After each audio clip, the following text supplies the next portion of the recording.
Which brings us to EP927, which is called the EVOLVE study. And it looked at a construct called Orvacabtagene, which is again a BCMA CAR T-cell.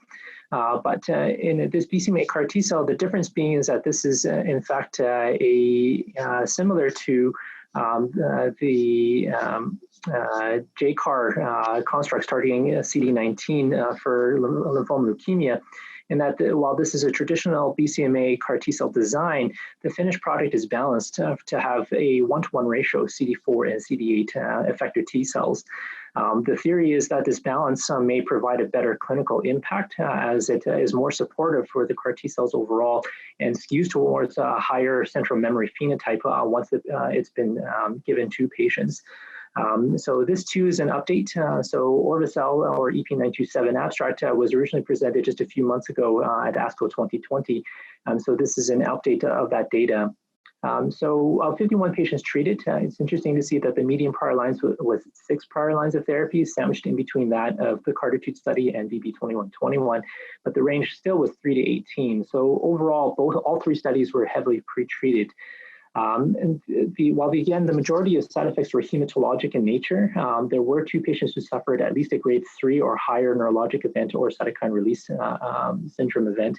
And so the overall safety is very comparable all the way through.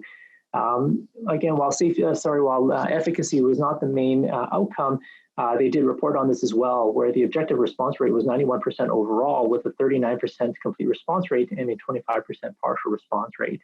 At a median of 5.9 months of follow-up, which is again less than the 9 months of median follow-up on the CARTITUDE study, the median progression-free survival was not met.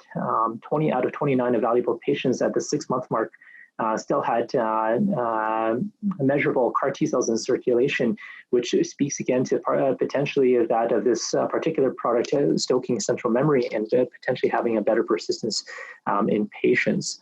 So taking this a step back and looking at it, basically I've talked about 3 different BCMA targeting CAR T-cells, which again is scratching the surface as there are multiple others, but these are the 3 that are probably farthest along.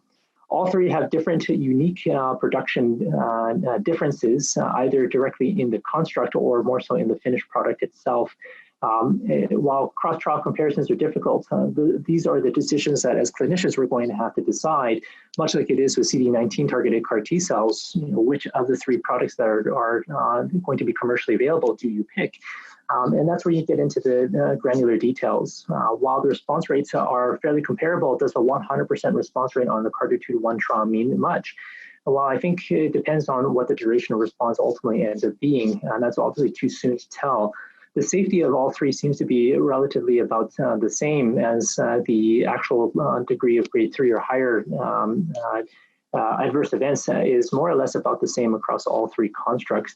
But again, one could comment that the J&J 4528 had a grade 5 event. Whether that is fair to point out cytokine release can mimic a septic situation, that's hard to know at this point.